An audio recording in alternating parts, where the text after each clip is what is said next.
Hello, welcome to Sets Consulting. My name is Kyle Lacroix. I am the Chief Education Officer of Sets Consulting. Thank you so much for joining me today. I do appreciate it. I know time is your most valuable commodity, so the fact that you're willing to share that with me, I greatly appreciate it. So let's get into today's agenda, a quick action plan. What I would love to do is I would like to answer some questions that I've been asked, some frequently asked questions, if you will, over the last week or so.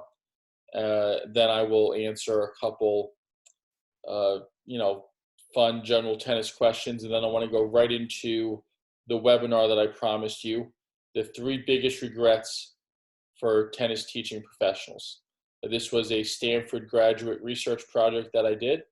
I interviewed 358 tennis teaching professionals, and I asked them, what is the biggest regret in your tennis teaching career? So if you've been in this industry long enough, you might not be surprised by the answers. If you are new to the industry, you might be shocked by the answers. Either way, I think the numbers and the statistics are pretty good. So little teaser there. And let's go right into questions. So Dave H asks, and actually this is a conglomeration of a bunch of different people pretty much asking the same question. They're curious, so I do appreciate it, but I just picked Dave H. His question was kind of the most succinct. So thank you, Dave. Uh, Dave H asks, why does Sets Consulting specialize in coach development and not player development? Okay, fair question. So Sets Consulting does specialize in coach development because that's where our passion is. That's what we enjoy doing. A little background about me: I've been a USPTA certified pro for over 16 years. I've been a USPTA tester for the past 13 years. I have tested and certified over 1,000 coaches. I have quite a bit of experience. I've tested, certified, mentored over 1,000. So it really is a passion of mine. I'm also certified by the United States Center for Coaching Excellence.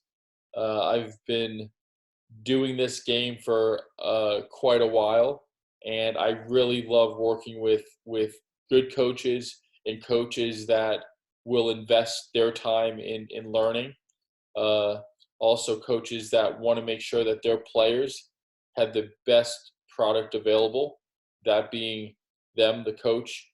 And so, you know, player development, we do work with players, and I do obviously have a background in player development, but our niche is really in coaches, and there's a couple reasons for that. They are a underappreciated and underserved part of the tennis industry. I really do believe that, especially at the higher levels. On the tour, it's not that glamorous, and coaches have a lot of downtime. They also have very little job security, and so it's one of those things where, well, if they have a lot of downtime, you know, their brain starts thinking and they start formulating strategies and tactics and the what ifs. And so we're kind of there as a sounding board to help them improve their relationship with their tennis player, to help their career develop as they would like it to.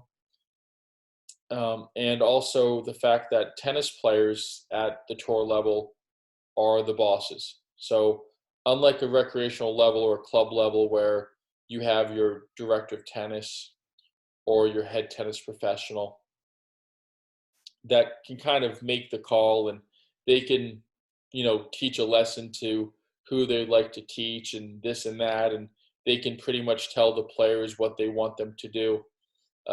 Tour coaching is a little bit different, and the players can pretty much fire the coach at any time. And if a coach is not working right then and there with a player, whether it be a match, scouting, a practice, then that coach is essentially unemployed. And there's a lot of time spent unemployed as a tennis coach on the tour.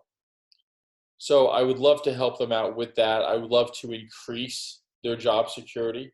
And by increasing it, I would do that in such ways as actually helping the coach, um, aiding the coach. I've been a technical advisor, so I understand the game. I understand the principles. I understand the practice part of it. But it's being a soundboard to help the coach better communicate if they're struggling with a player, to help the coach formulate some sort of game plan. So that's what we like to do. But we love working with players. But our main idea and our main goal is to help coaches and make great coaches even better. So I hope that answers your question, Dave. If you have any other questions, or you have something specific you would like to contact me about, you can reach me on my website, www.setsconsult.org. That's SETSCONSULT.org. And you can reach me there. My email sends me a direct link. So you are one click away from reaching me. But thank you for your question, Dave. I do appreciate it. Next question. This is from Troy in Ohio. Hi, Troy. Troy asks, how do you motivate coaches and players? Simple question, not such an easy answer. If I really had the key to that, I'd probably be a billionaire right now. How do you motivate? Well, let's start at the top. At the tour level, you're not really looking for motivation. Chances are these players are good enough, and they became good enough because they were already motivated, inherently, intrinsically, extrinsically, doesn't really matter. They are extremely motivated. That's how they got to that level in the first place. What you're really looking for is you're looking for some sort of discipline, right? Because motivation, as we know, is an emotional state. So you can't always bank on motivation to get the player to do what you want them to do or what they want to do themselves, right? So what you want to try to do is make sure that you understand the player, communicate with the player, understand the player's goals. Okay, if a player wakes up and they're just not feeling it, but they're still going to the gym, they're still giving 100% of the practice court, then I don't care so much about the motivation, because I know that it'll be there the next day or whenever it shows up.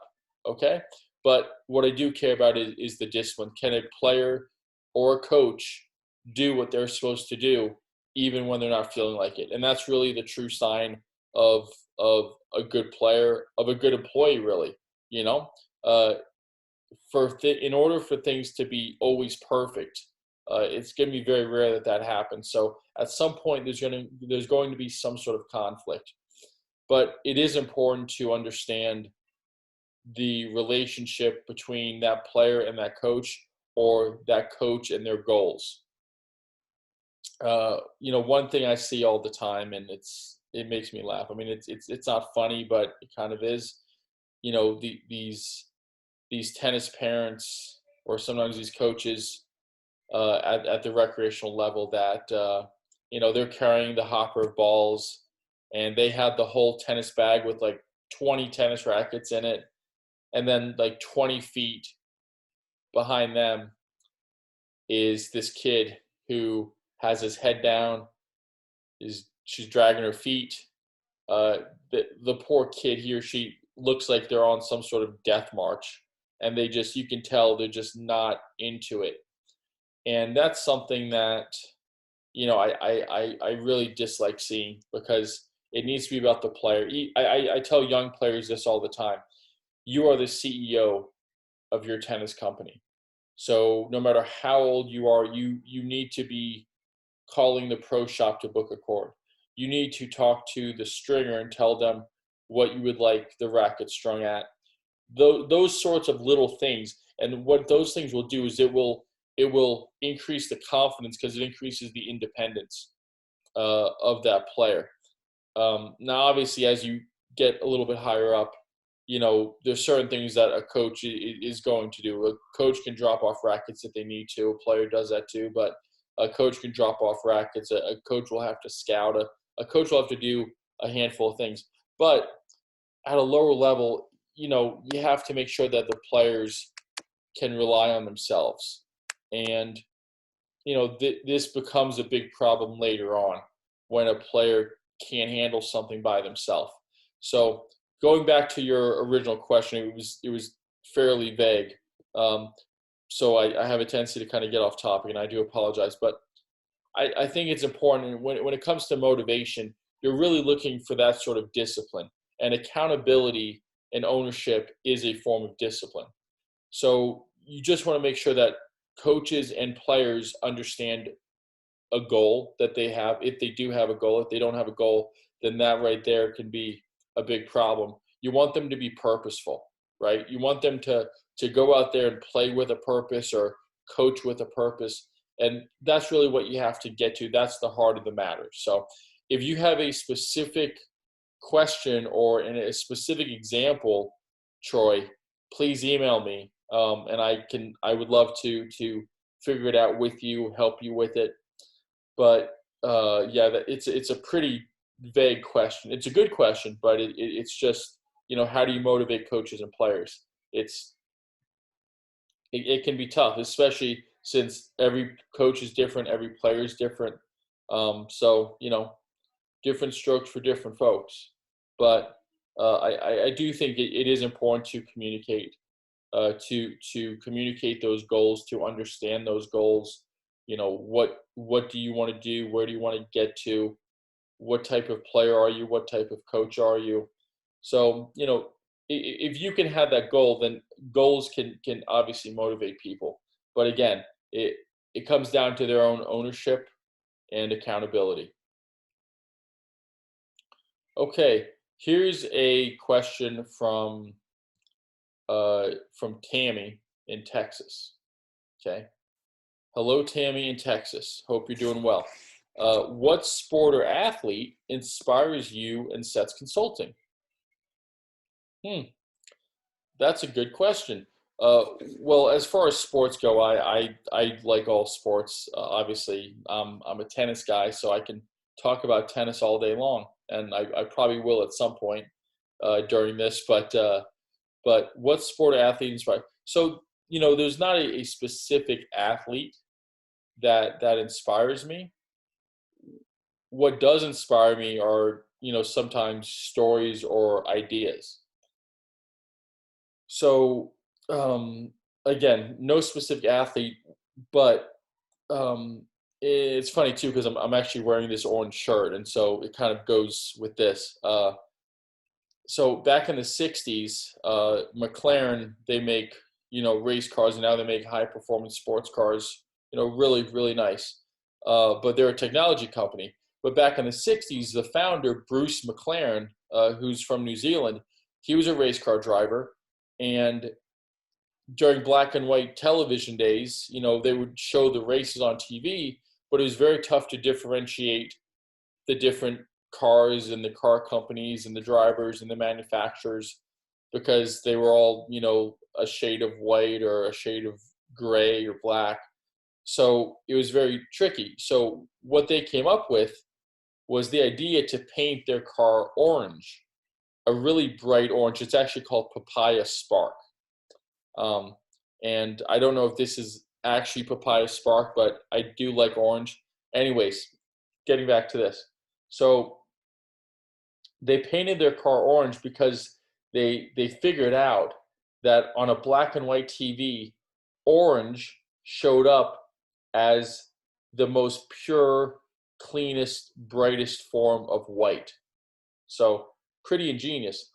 So you think about that and you're like, okay, where is he going with this? Well, I kind of like to think of Sets Consulting like that in a way. Uh, you know, there's a lot of tennis people out there and a lot of coaches and a lot of consulting companies. I'm well aware of this, but I feel like Sets Consulting is kind of like the McLaren of tennis in a way, where you know, it's different and it's unique, but when push comes to shove, when it comes time to race, we're going to show up as the brightest and as the purest, cleanest form of tennis and what we do, and we're very proud of that. Sets Consulting is something that no one else is really doing. Like I said, there's lots of consulting companies out there, but our niche with coach development is great. And like I said, in times where we got to step up, when it's time for the big race, guess who's going to show up as the brightest and the best? It Sets Consulting. So that's something that I think inspires us. And I'm wearing the orange. I do have a lot of orange in my wardrobe. People think it's because I'm Dutch. I'm also really tall. I'm 6'6". So people think I'm just Dutch because I'm tall and I wear orange, but that's not the case. I swear it's not. It's because I really do think about McLaren and just how orange signifies to me. It's clean. It shows up on race day as the brightest. So I kind of like to follow that idea. So sorry if I kind of was long-winded there, but it's a good question. So, and thank you very much for asking that, Tammy in Texas. Okay, next question. And this is from Jim in Georgia. Okay, Tammy, Texas, Jim in Georgia. All right, there's some alliteration I see here. Most underrated WTA Tour female player. So all right, so he's asking, what is your, in my opinion, I'm assuming, I don't think this is a multiple choice or anything like that. Most underrated WTA Tour female player. Okay, well, I'm not going to answer that with any current active player, for a variety of reasons. I don't really want to talk too much about them currently, due to any conflict of interest and out of respect to them and their coaches. I will mention two names, though, that are retired, so I feel like a little more comfortable being able to discuss them. Not that I would ever say anything bad, because I wouldn't, but I just like to be respectful of the current active players. But two retired players that I think were two of the most underrated, and this is probably going to be pretty polarizing, because most people would not think that she's underrated at all. I think most people would, unfortunately, think otherwise. But number one, I have two of them, but I'll go with the first one. Maria Sharapova. And I know you're going to say, well, she won 5 Grand Slam titles and she was number one and she won a career Grand Slam and all of these things. And yes, that is true.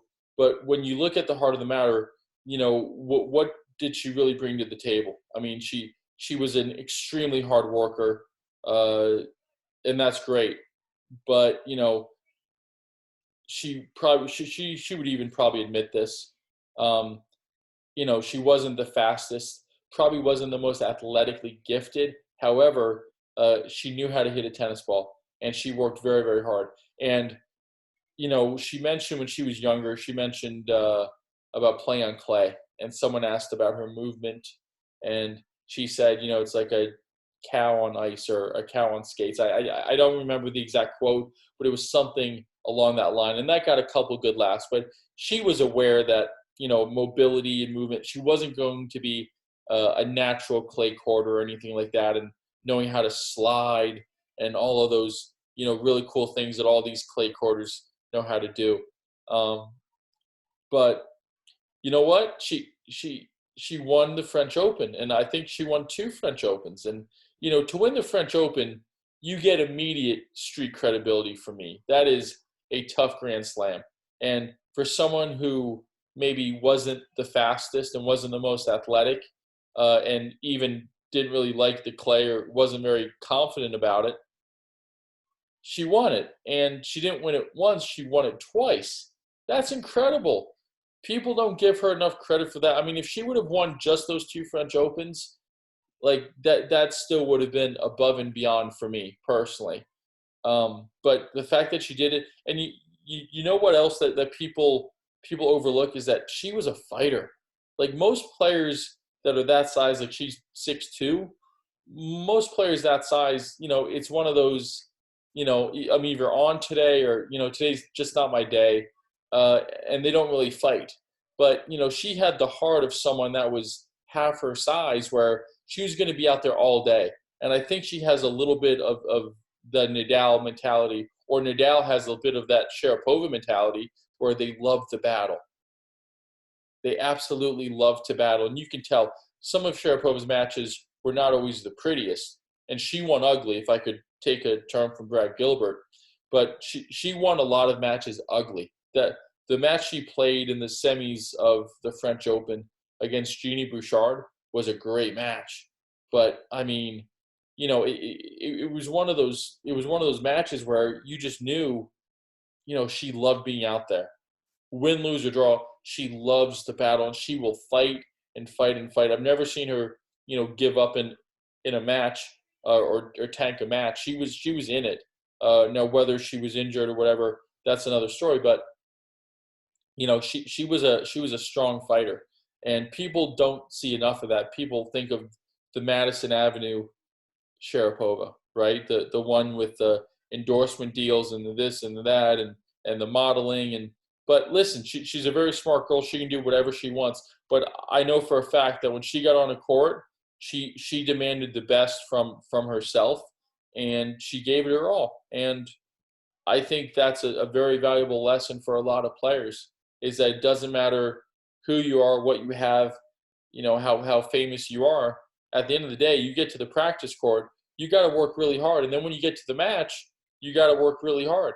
And that's all there is to it. So, Sharapova, by the way, I've never met Maria Sharapova at all. So don't think that this is some sort of paid advertisement. It's really not. But I do respect her a lot. And I do think that she was very underrated, even for the as famous as she is. I still thought that people really overlooked her, and they did not give her enough credit for what she did in her career. Yeah, like I said, I've never met her before. So, but I do wear Nike, and I do play with head rackets, and I do drive a Porsche. So we do have several things in common. Um, but anyways, that was the first one. The second one, this is going to be another one. I'm thinking out of the box here, but uh, underrated in terms of just overall what could have been. I don't really like to go into hypotheticals and what ifs, but this is one where I can't help myself. Monica Seles, underrated in terms of she could have been so much better. She could have been able to obliterate records. We really have no idea, unfortunately, because of that terrible stabbing incident.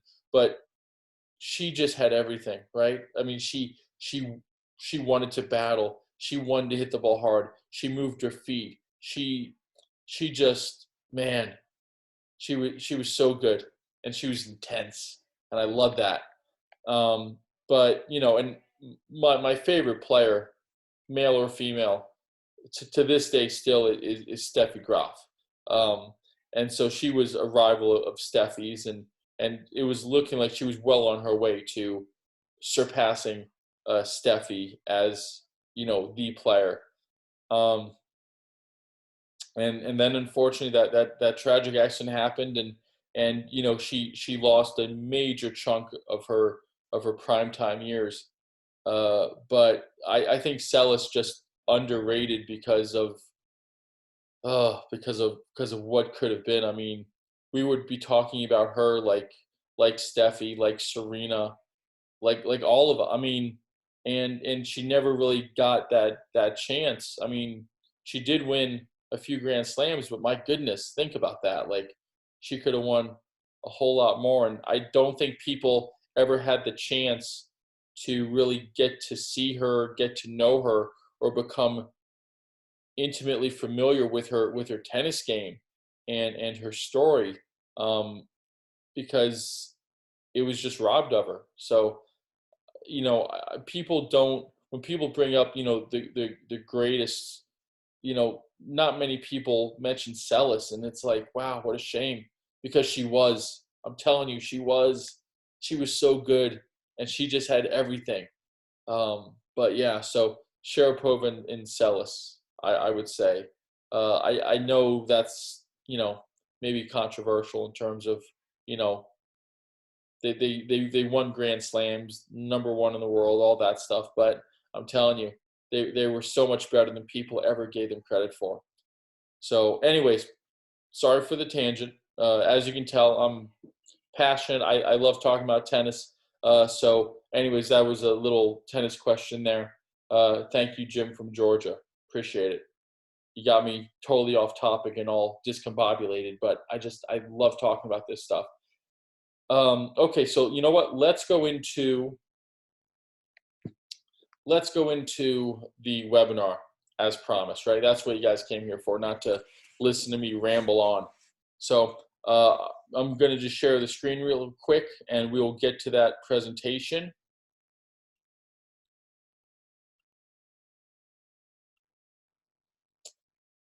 All right, here we go.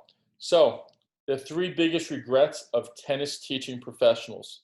Okay, this is again Stanford research project, and 358 tennis professionals were interviewed for this. I always wanted to know, you always hear about, oh, regrets, or, oh, I wish I knew now what, or I wish I knew then what I know now. And so that's kind of the basis for this. And that was really my inspiration. So yeah, if I had only known, right? If I'd only known this, if I'd only known that, experience is a great teacher. And so we look at this, we look at the background of everything, and we say, looking back on my career, could it have been something different? Or, man, I wish I would have done that, or I would have taken that job. And I really don't like to think and dwell on the past too much, but I think it's important for the future generation to understand some of the dilemmas, and hopefully they can avoid those. So, I always like to think of my big mistakes in my past as learning experiences that I can pass on so that someone else can get better. Maybe it wasn't meant for me, but maybe it's meant for someone else, so they can just kind of avoid those pitfalls. So I have a master's of education from Stanford University. Just graduated this past year, and this was one of my projects. I had several. Some of you may have listened to the other one called The Loser's Edge. I know that one was very popular. Got some great feedback. This is a much smaller one. The Loser's Edge was a big ordeal. This was fairly simple in scale and everything. But anyways, 358 USPTA and USPTR professionals were surveyed. 8 countries were represented in this, and I asked them one simple question. But before we get to that question, here's a quote I thought was really, really nice, and it's so true. Life can only be understood backwards, but it must be lived forwards. It's absolutely right. So, one of these things I mentioned in the last slide is, based on our experience, how do we give back? How do we teach the next generation so that they can be better, right? It's all about leaving a footprint. So USPTA, I know, has a mentoring program, and that's run by Kevin Theos in the USPTA Southern Division. And by the way, I am a USPTA pro, but I did interview USPTR pros as well. I'm more familiar with USPTA. So if I mention USPTA, no disrespect to USPTR, I mean USPTA and USPTR. I'm not trying to leave USPTR out of the loop, but I'm USPTA certified, so it just kind of comes out more naturally if you can. But USPTA is also, or USPTR is also a great organization. So again, mentoring, give a chance to give back to the next generation a little bit, and that will also help decrease some of these regrets that we're going to go over. You got to ask yourself, what's your legacy? Is it something you're proud of? You still have time to make an impact, make a footprint, and start asking yourself, okay, well, I might have had some mistakes or some regrets, but I can still make a difference somehow. I can still maybe right a couple wrongs along the way. How am I going to be remembered for? Very, very important to do that. A little self-reflection, if you will. And then obviously the future and solutions clearly shaped by past events. In fact, every decision you've made in your career, in your life, has brought you to this point right now with me, right? Think about it. I mean, you decide to go into coaching or teaching. You decided to click on this link or click on this YouTube video or this webinar, and now you're seeing my face, and now we're talking right now. And so everything in your life has brought you up until this point. So very cool stuff if you really think about it. But all the future problems we're going to have, you know, chances are we've dealt with something similar in the past. I know people use the word unprecedented. And yes, if you look at detail per detail, sure, it could be unprecedented, but there are things that are very, very familiar and very similar that happened in the past that we can always learn from. So it's important to learn. Again, let's do a little self-reflection, and that can come up big time. So the question,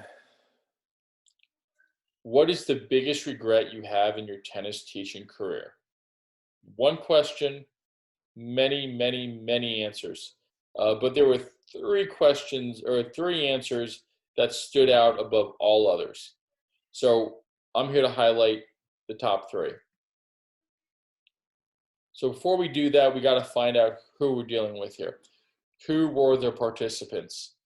Again, 358, 82 were female, 286 were male. And the reason why is because I wanted to get a representation of the industry. And that actually is kind of the closest breakdown to the percentages in terms of male to female. And that's based on tennis industry analysis. So for USPTA Master Professionals, for USPTR Master Professionals, 275 elite professionals or the PTR equivalent, 60 pro level or PTR equivalent, and 15 rec coaches or the PTR equivalent.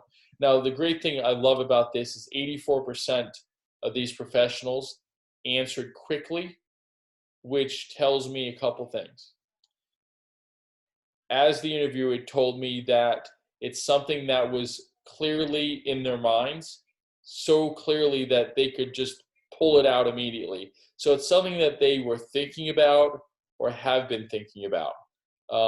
And that's critical to understand because it just shows you the importance of it. They have all these other things going on, but they were still able to answer. And when I say answer quickly, I'm talking within 3 or 4 seconds. I mean, they thought about it for a second, they took a deep breath, and then they just spilled their guts pretty much. So, obviously it's a critical factor in their life, and it still is. It's something that they do think about. 68% have been teaching for 20 years or more, certified and teaching for 20 years or more. So I have the majority have quite a bit of experience, which is nice. So regret, and we're going to count down here from 3, 2 to 1. Regret number 3, not taking care of our body. I think every pro, even if the pros that did not answer this as their number one, can probably agree with this, right? We got to take care of our greatest asset, which is our body. If we don't, we cannot be on court. We cannot teach. So 55 out of 358 answered not taking care of our body. That's 15.3%. 42 out of those 55 were not satisfied with their current fitness level. So either they felt out of shape or they were not happy with where they were. Only 13 said that yes, not taking care of my body was a big regret. However, I'm feeling pretty good now. So only 13. 36 non-invasive medical work. So they did something to injure themselves, and they had some sort of operation, although it was non-invasive, but they still had to go probably take time off work, go to a doctor. 25 have had major invasive medical work. And when I say, major, I'm talking, knees, hips, shoulders, replacements, things like this. I kind of fall into this category. Not yet, but I probably will. My hips have been bothering me for some time, and it's only a matter of years before I have to go in and get 2 new hips, as many doctors have already seen me and told me. But there's good news. Due to this kind of lockdown with coronavirus, for me, this was not a setback. This was a setup, because I started to kind of get back into working out from the home gym, and my hips have actually become a little bit stronger. I feel much better now. The hips have felt better than they ever have, really. So that gave me time to kind of rest and recover and take care of my body. So that was a silver lining. Also, 55. So all 55 said it significantly impacted revenue, job status, and mental health. If those 3 things are important to you, which they should be, revenue, job status, and mental health, then yeah, taking care of your body is extremely important. And so some of these pros had to deal with depression. They lost jobs.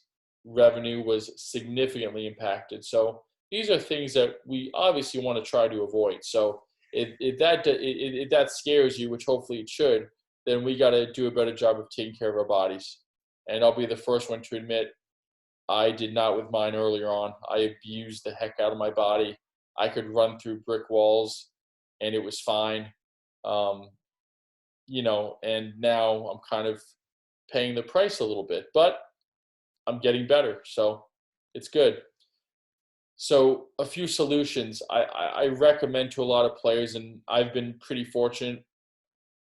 I've always been, for a guy my size, I've actually been pretty flexible. Not flexible like Djokovic here. I could probably get in that position, but it would take me about 5 minutes to get back up. So in no ways am I Djokovic. But I think some sort of flexibility program really would help. Would help a lot of tennis pros. I see so many pros, and they teach on court all day, and then they're so stiff when they get off the court, or when they wake up the next morning. And I just think a very easy, simplified flexibility stretching program can really work wonders. I've seen it with lots of players. I've seen it with a few coaches as well. I wish more coaches, took it as seriously. And same thing goes with weight training. I'm not saying get into the gym and start preparing for Mr. Olympia, but, keep yourself active, keep yourself healthy, use a little bit of resistance, use some light weights if you have to. You don't have to bulk up, but I think it's important to obviously take care of yourself, make sure you're looking good, and obviously get stronger. Listen, if you're going to be on court all day teaching, or you're going to be a hitting partner, you kind of have to do this. This should be a prerequisite. And obviously you want to make it part of a daily routine, even if it's for 5 or 10 minutes, if it's jumping rope, just doing something active.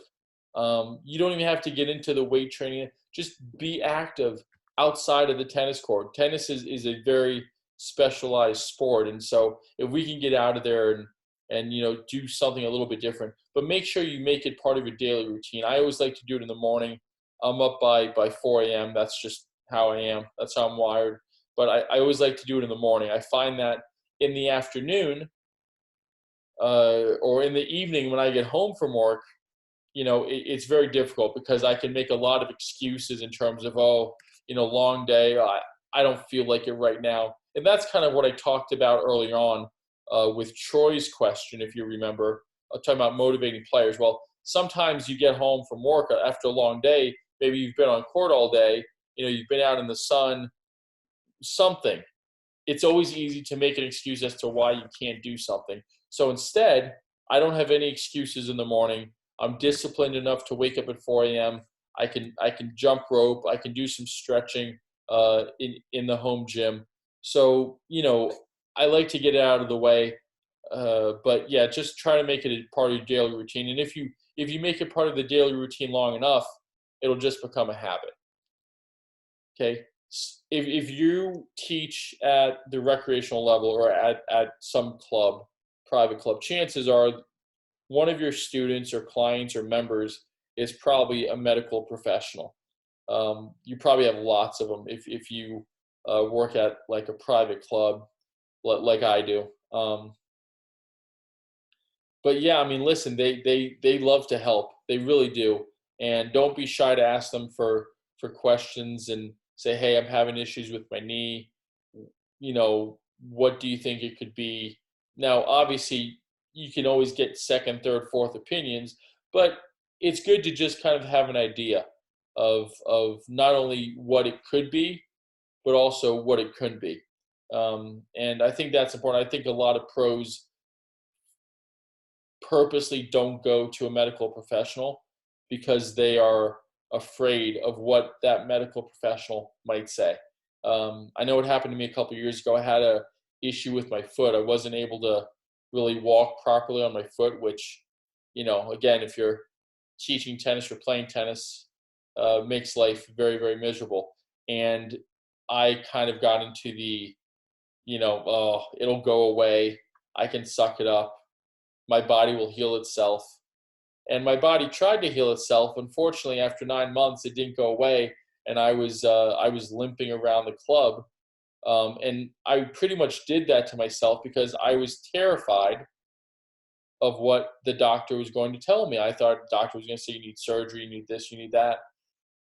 So anyways, long story short, I made the appointment with my podiatrist, and he sits down, and I'm in the chair for maybe 5 minutes. And before we can even have a conversation, he was done with the procedure. He just took a little Dremel, like a little kind of tool, and just kind of shaved off some of the excess on the side of my foot. And that was it. I was all done.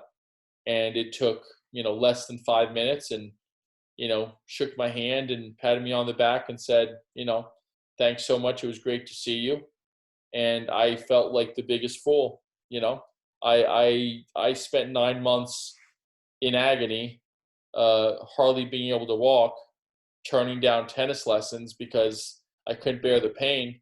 And all I had to do was go to the doctor's office for 5 minutes. So, seek advice, seek out an expert. Don't try to go through this yourself. And that leads to invincibility, or the belief of invincibility creates invisibility. When you think you're invincible, what's going to happen is you're going to actually become invisible, because you're going to let an injury last too long. And then next thing you know, that injury is going to turn into something minor that's now become something major. And that means you're going to have time off court and everything else. I mean, look at me. I had to turn down lessons because of it. I became invisible because I thought I was invincible. So very important point right there. And yes, Santa Claus is doing a bench press.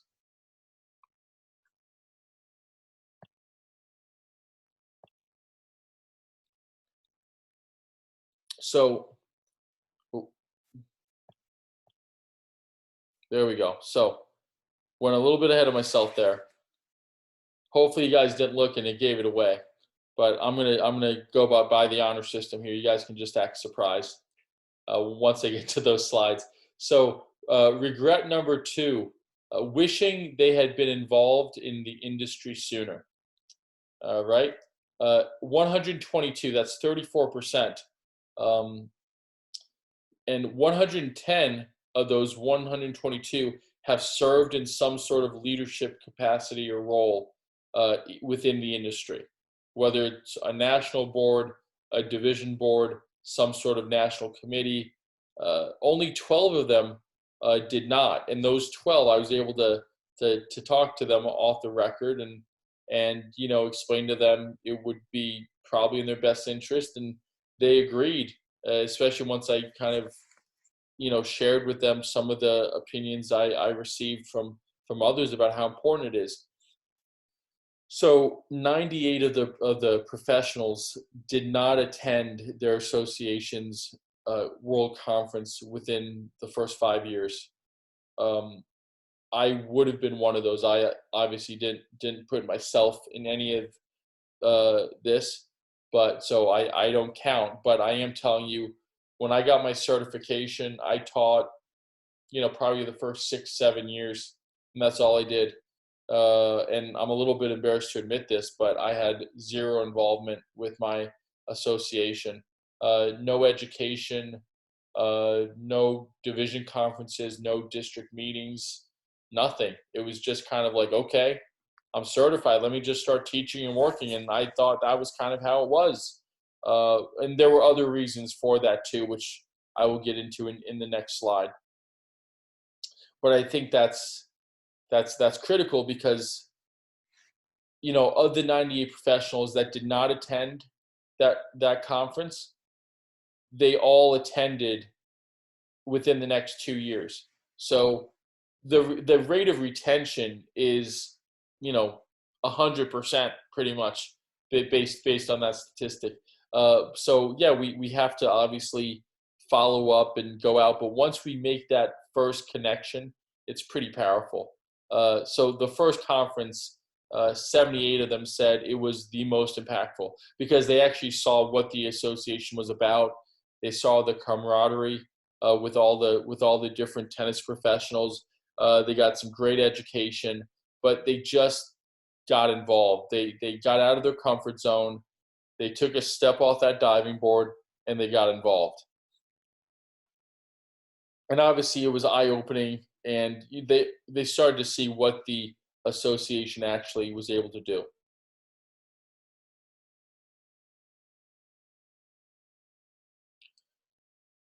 So proposed solutions for this. Certification is no longer the end point. A lot of pros will get certified and then see you later. I'm going to just start working and teaching, and that's it. I think I'm done. I think I've got everything I could.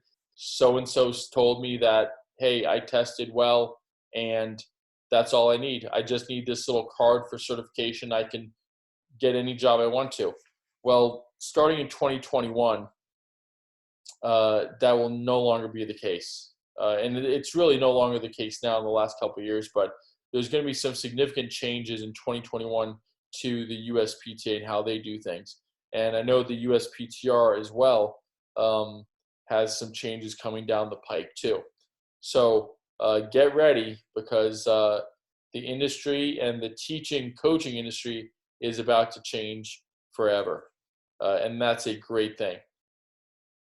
And, another thing too, if I could add about certification, is that every tennis professional, tennis coach, certified tennis teaching professional that I know specifically remembers their certification experience.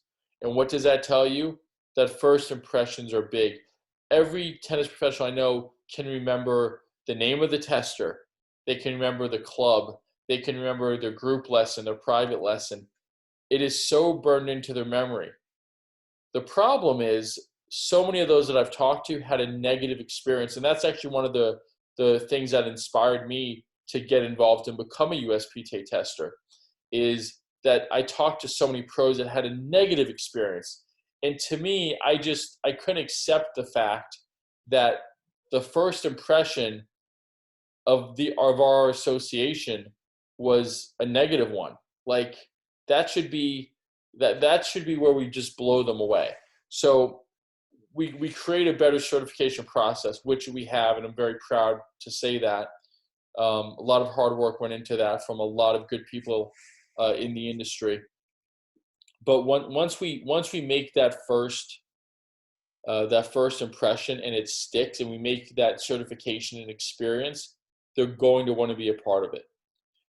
So understanding the demographic, our industry is, the average age was, close to 50 several years ago. And now that's starting to drop. And what we're noticing is there's an uptick of young professionals. When I say young, I mean early 20s, 23, 24, 25. And they are coming into the industry. And it is a completely different mentality and generation, obviously, than the previous. So, we have to adapt to that as coaches. We have to adapt to that. They view things differently, literally and figuratively, through social media, not through newspapers. Uh, you know, Different things like this. So it's just important to understand that if we can get out there, and maybe we don't have to have these big meetups and conferences, especially now with the current environment with large crowds, and there might be a fear there, but starting to go out via social media, via webinars, use more technology in it. District presidents are critical. Obviously, I think district presidents, uh, you know, as soon as they get that notification that somebody new joined their district, they need to be giving them an email, a call, whatever. Make them, your mentee, if you will. Take that new pro under your wing. Again, it's all about first impressions. Um, and then finally, a big problem with this, and I don't really know the solution, and I again fell into this, is the workhorse mode. It's a new experience. When I got certified, I got a job down in Florida, and I thought I was set. I was making a steady income, and it was very good income at that for a young guy my age to be working that much. I was making that much money, and I was able to spend it on, finally nice dinners, and I was able to buy a new car and all of these things that come with growing older and being responsible, but I was able to attain it at a much earlier age.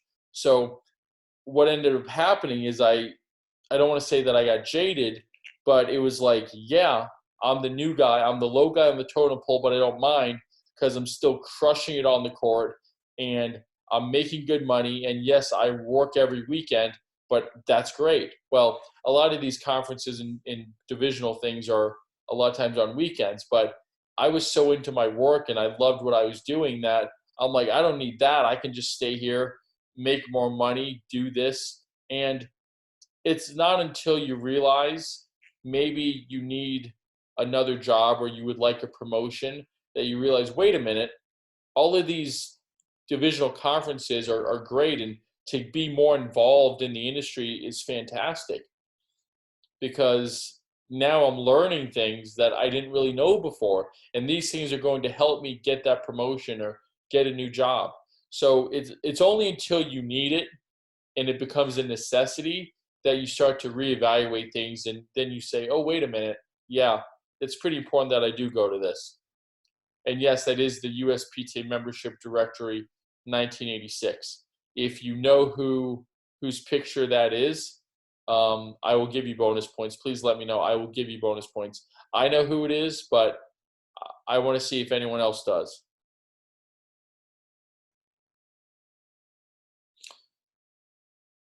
The number one regret: not spending enough time with the family or friends, or if you don't have any family or friends, which is okay, uh, not enough time with yourself. And I'll be more specific about that on the next slide. 181 out of 358 tennis teaching professionals answered this. That is 50.5%. That means that is the majority.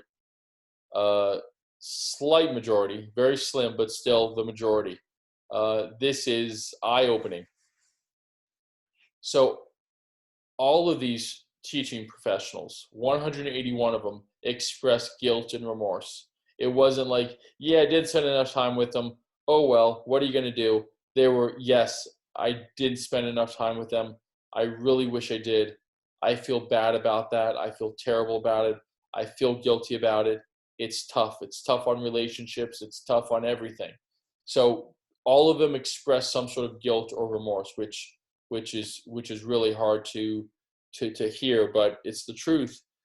Time is one of those things where when it's lost, it's lost. It is gone. You can't get that back. It doesn't matter how successful you are, how much money you have in your bank account, how many trophies and awards you have. All those things can't buy back time. They just can't. So just understand that that is our precious commodity. And I know I mentioned that earlier when I first began doing my intro, but it's so, so true.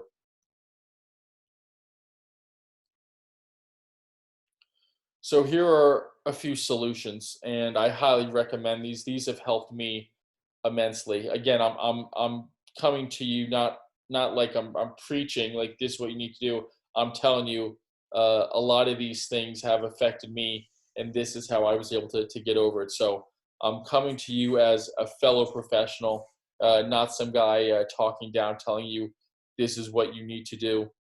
These are things that have helped me. I am one of you. Don't worry. So track your time. I think that the first thing to understand about managing your time with work and family is you have to know how much time you're actually spending with each. So start by tracking how much time are you actually spending at work. How much time are you spending it in between work and family doing other frivolous things that maybe could take a back seat or maybe not. We'll find out later about that. But you have to know how much time do you really have? How much time are you really spending? Would you like to spend more time, less time in each of those categories? Start to make yourself a bit of a schedule. Also, establish boundaries. Um, Again, we're teaching professionals, we're coaches, we're mentors, we're role models. There's a lot of demand on our time. And when it comes to that, it's important to establish some sort of boundaries. For me, the biggest change was I don't talk about work after 8 p.m. I just don't. Uh, if I get a message or a call uh, dealing with work, I will take that depending on the severity of it. However, I still don't discuss it openly. I do it privately. And just 8 p.m. is my cutoff time. It just kind of, I've been at work all day.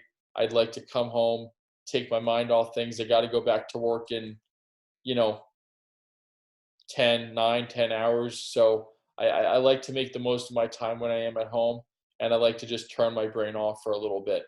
Uh, Third thing, get a life. I'm into Formula One, and I like sports cars, especially European sports cars. There's a picture there of a racing yellow GT2 RS. That's probably my favorite. So if any of you want to get me something for Christmas, that could be it. Just kidding. You don't have to, but I'd greatly appreciate it. But get a life, right? Find a hobby. Find something that you're interested in outside of tennis. It is such a big, incredibly informative, interesting world out there. So find another hobby. Doesn't matter what it is. It could be woodworking. It could be cars. It could be something. It doesn't matter. It doesn't matter what it is. Just get into it to take your mind off of your job, take the mind off of the tennis. And you know what? You might actually learn something through doing that extra hobby that can actually make you better in tennis. I learned a couple things through racing and automotive stuff that has actually helped me in my tennis career. I take innovative ideas from certain industries and I try to apply them to my own job and in my own industry. And it's actually been incredibly successful because you're learning from people who maybe aren't jaded by the industry, by your industry. They're into something completely different. So they have a whole new look on things. And it's really interesting. So definitely try to get a life outside of tennis. Also, try to think about how you're working.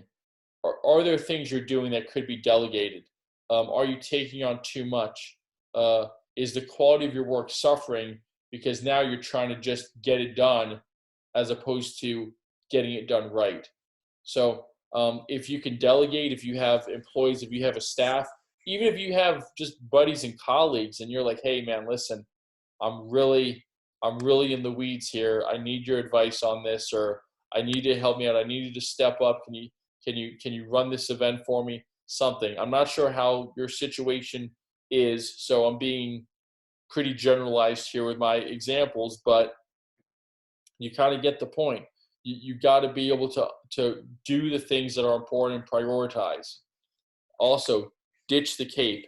If you're having issues with this, um, things happening at home, you're just not happy, you're burnt out. Instead of trying to, suck it up, we need to ditch the cape and we need to actually talk about it. Go to, your director of tennis, or go to your boss, or your general manager, or if you're self-employed, just go talk to a buddy. Honestly, go out for lunch, and just talk to them about it. And the amount of clarity that you get from it is incredible. It really is. And in fact, this happened to myself and a friend of mine, Alistair McCaw. He just came out with a new book, so hopefully he listens to this because I'm giving him a great plug. But he came out with a great book, and he actually mentioned me in the book, which I had no idea he was going to do. But he mentioned me in the book and talks about vulnerability. And we had met each other, and we both had a lot of stuff going on in our lives. Not terrible, awful things, but things that were just stressing us out. And all we did was talk about it over lunch. But that 90-minute chat completely completely changed my perspective and my viewpoint, and it really helped me. And I didn't sit down on a shrink's couch, and I didn't do anything wild. I just talked to a friend, and that made all the difference in the world. So don't be afraid to feel vulnerable. Let yourself go, and let people know that you're struggling with something, and see if they can help. And most likely they can, because they probably have experience in it, because they might have been in the same position you were. Also, very important, be present. Okay. Sometimes you don't have to do something amazing with your family. Just because you have to spend time with your family doesn't mean, oh, you got to take them out for this big trip, or you have to buy them this or this. No, sometimes it's just a matter of sitting down at home next to them in the same room. And the best example of this is, a couple years ago, I was invited by Jeopardy for an audition, and I was really excited. And they had me come up to New York City. I did an online test for Jeopardy, and they said, they liked it. I guess I scored high enough on the online test, but they sent me a nice email and said, hey, we have these different auditions in, where was it? Chicago, Los Angeles, New York, and please pick a date and come up, and we would like to do a little test run. So I was really excited, and they were going to pay. It was an all expenses paid trip, so I was like, oh, this is amazing. And I get to take someone with me too, and I was like, oh, this is so good. So I decided to take my mom, and figured I'd be a good son, take my mom. She's never seen the city before, New York City. So I was like, you know what, this is perfect. And it was an early birthday present for my mom, so I splurged, and I got her a first class seat, and everything. So it was just great. But the trip could not have gone worse. Everything that could have gone wrong went wrong. We get to the airport, and there was an issue with security and backed up. And then we finally got to the gate, and then the plane was delayed by 4.5 hours. And then there was a mechanical issue on the plane, so then we had to change planes. We get to New York at like 1:30, 2 o'clock in the morning, and they lost my luggage. They didn't put it on the plane leaving from Florida. And so once they lost my luggage, all my stuff was in there, but I was optimistic I would get it a couple hours later, maybe just in time for my audition. But needless to say, I didn't. My driver that was supposed to pick us up at the airport did pick us up because now we were so late that he had to go to get another client. So then we had to wait for alternative transportation at 2 o'clock in the morning at LaGuardia. It's raining. There's construction in front of the hotel. So our taxi cab could not drop us off at the hotel. It dropped us off 3 blocks away, and we had to go in the rain. And we finally get to the hotel. It's now 2:30 in the morning, and the girl at the desk tells me that they no longer have my room. They gave it away because I was late checking in, so they gave my room away, so I didn't have a room. So we had to go up to another hotel about 10 blocks uptown, and we finally got in, and all these other things happened. And it could not have been a worse situation. We were there for a couple days. It rained the whole time, so I couldn't even go out and show my mom the city and give her a proper tour. So anyways, long story short, we get back home. We fly back home. Still didn't have my luggage. They couldn't find it, and finally that got resolved. But we fly back home, and I talked to my father. My father said, "Oh, welcome back. How was the trip?" And I said, "Dad, the trip was terrible. It was awful." And I told him everything that went wrong, like 5 times as much as I told you guys that went wrong. It was just everything. So I said, "Dad, it was the worst trip. This happened, this happened, this happened." And he was like, "Oh no, that's terrible." And then he asked my mom and said, uh, how was the trip?" And my mom said, "Oh, it was great. I had so much fun because I got to spend time with my son." And that's all it was. She still had a great time despite everything going wrong for me. She still loved the trip, just because I was there with her and she was there with me. So it doesn't take a whole lot. In fact, it can be catastrophic, and yet people are still going to enjoy being with you, especially when it comes to family and friends and things like that. So just that's a little story, completely true story there. But just a little story about how important it is just to be there, right? Just to be present in the moment, hanging and spending time with someone. So that is it for the slideshow. And that's the wrap up. So something very important to understand, and the 3 most important things: family, personal health, and our careers. Um, Listen, that's what it comes down to. If we don't have, those things, then life can get pretty dark. So, let's try to prioritize those. The tennis professional, the tennis coach is the Swiss Army knife of the service industry, right? Not only can we teach tennis and play tennis, but we're also, the master marketers, and we're the accountants, and we're the psychiatrists sometimes, and all of these different things. And we wear so many hats. It's important to not feel like Atlas, right? Where you're kind of carrying the celestial spheres on your shoulders, and the weight is just, incredible. We don't have to be like that. So, if you need help, ask for help, all of these things, but make sure that we take care of what's truly important. And if you see someone struggling, if you see a fellow coach, don't be afraid, reach out. Sometimes all it takes is a chat. So, again, we're all in this together, so please help them out. So this is my information. Please feel free to contact me, email me, follow on social media. That's my website, www.setsconsult.org. Specialized Educational Tennis Solutions. Big thank you to Stanford University and Stanford Graduate School of Education. They have been so supportive of me and the process. So big thank you, and a little spin for you as well. See that? Look at that. I animated a slide. What do you know? There is hope for me. Okay, so guys, thank you so much. Let me go ahead. I'm going to close out this screen. You're back to me now. Sorry. And I probably didn't want to see my face. You probably thought I was done. But anyways, thank you so much. We are going to have another webinar.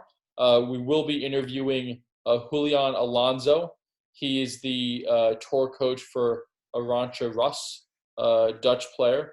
But unfortunately, I've been trying to get Mr. Alonso on, but he is stuck in Spain.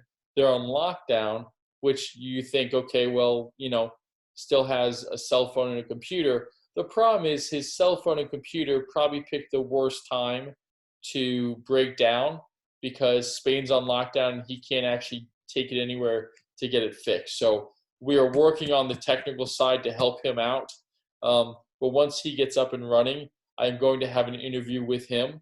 We will discuss a whole lot of topics regarding the tour, regarding his career as a former top 30 player, and should be very interesting. So please pay attention to my social media accounts.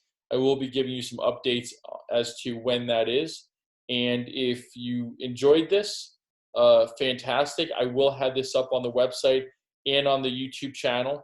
Yes, I do have a YouTube channel now. So this will be, I think, the second video on it. So not too bad. I'm making some progress. But anyways, players, coaches, great coaches, thank you so much for listening. I do appreciate it. If you need to contact me, you have my information. Thank you so much. Have a great day. Bye.